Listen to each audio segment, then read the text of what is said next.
कार्तिक मास महात्म्य कथा अध्याय 3। सत्यभामा ने कहा, हे प्रभो, आप तो सभी काल में व्यापक हैं और सभी काल आपके आगे एक समान है। फिर यह कार्तिक मास ही सभी मासों में श्रेष्ठ क्यों है? आप सब तिथियों में एकादशी और सभी मासों में कार्तिक मास को ही अपना प्रिय क्यों कहते हैं? इसका कारण बताइए। भगवान श्री कृष्ण ने कहा, हे भामिनी, तुमने बहुत अच्छा प्रश्न किया है। मैं तुम्हें इसका उत्तर देता हूँ। ध्यानपूर्वक सुनो।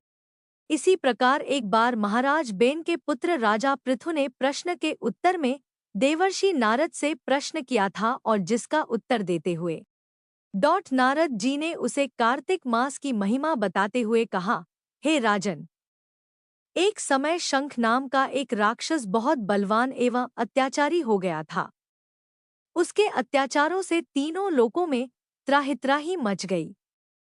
उस शंखासुर ने स्वर्ग में निवास करने वाले देवताओं पर विजय प्राप्त कर इंद्रादि देवताओं एवं लोकपालों के अधिकारों को छीन लिया। उससे भयभीत होकर समस्त देवता अपने परिवार के सदस्यों के साथ सुमेरु पर्वत की गुफाओं में बहुत दिनों तक छिपे रहे। तत्पश्चात वे निश्चिंत होकर सुमेरु पर्वत की गुफाओं में ही रहने लगे।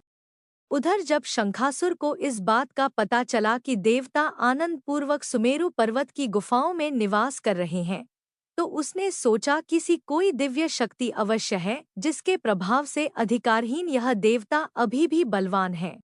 सोचते सोचते वह इस निर्णय पर पहुंचा कि वेदमंत्रों के बल के कारण ही देवता बलवान हो रहे हैं। यदि इनसे वेद छीन लिए जाएं तो वे बलहीन हो जाएंगे। सा विचार कर शंखासुर ब्रह्माजी के सत्यलोक से शीघ्र ही वेदों को हर लाया। उसके द्वारा ले जाए जाते हुए भय से उसके चंगुल से निकल भागे और जल में समा गए। शंखासुर ने वेद मंत्रों तथा बीज मंत्रों को ढूंढते हुए सागर में प्रवेश किया, परंतु न तो उसको वेद मंत्र मिले और न ही बीज मंत्र। जब शंखासुर सागर से निराश होकर वापस लौटा तो उस समय ब्रह्माजी पूजा की सामग्री लेकर सभी देवताओं के साथ भगवान विष्णु की शरण में पहुंचे और भगवान को गहरी निद्रा से जगाने के लिए गाने बजाने लगे और धूपगंध आदि से बारंबार उनका पूजन करने लगे।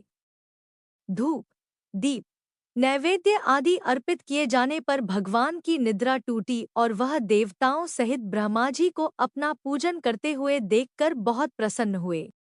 तथा कहने लगे, मैं आप लोगों के इस कीर्तन एवं मंगलाचरण से बहुत प्रसन्न हूँ। आप अपना अभीष्ट वरदान मांगिए, मैं अवश्य प्रदान करूँगा। जो मनुष्य आश्विन शुक्ल की एकादशी से देवोत्थान एकादशी तक ब्रह्म मुहूर्त में उठकर मेरी पूजा करेंगे, उन्हें तुम्हारी ही भांति मेरे प्रसन्न होने के कारण सुख की प्राप्ति होगी। आप लोग जो पाद्य, अर्घ्य, आचमन और जल आदि सामग्री मेरे लिए लाए हैं, वे अनंत गुणों वाली होकर आपका कल्याण करेगी। शंखासुर द्वारा हरे गए संपूर्ण वेद जल में स्थित हैं। मैं सागर पुत्र शंखासुर का वध करके उन वेदों को अभी लाए देता हूँ। आज से मंत्रबीज और वेदों सहित मैं प्रतिवर्ष कार्तिक मास में जल में विश्राम किया करूँगा। अब मैं मत्स्य का रूप धारण करके जल में जाता हूँ। तुम सब देवता भी मुनीश्वरों सहित मेरे साथ जल में आओ।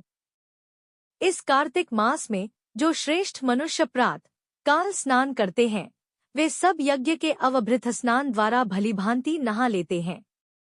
हे देवेंद्र, कार्तिक मास में व्रत करने वालों को सब प्रकार से धन, पुत्र पुत्री आदि देते रहना और उनकी सभी आपत्तियों से रक्षा करना। हे धनपति कुबेर, मेरी आज्ञा के अनुसार तुम उनके धनधान्य की वृद्धि करना, क्योंकि इस प्रकार का आचरण करने वाला मनुष्य मेरा रूप धारण करके जीवन मुक्त हो जाता है। जो मनुष्य जन्म से लेकर मृत्यु पर्यंत विधिपूर्वक इस उत्तम व्रत को करता है, वह आप लोगों का भी पूजनीय है। कार्तिक शुक्ल पक्ष की एकादशी तिथि को तुम लोगों ने मुझे जगाया है, इसलिए यह तिथि मेरे लिए अत्यंत प्रीतिदायिनी और माननीय है।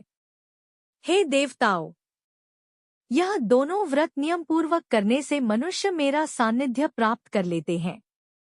इन व्रतों को करने से जो फल मिलता है वह अन्य किसी व्रत से नहीं मिलता। अतः प्रत्येक मनुष्य को सुखी और निरोग रहने के लिए कार्तिक माहात्म्य और एकादशी की कथा सुनते हुए उपर्युक्त नियमों का पालन करना चाहिए।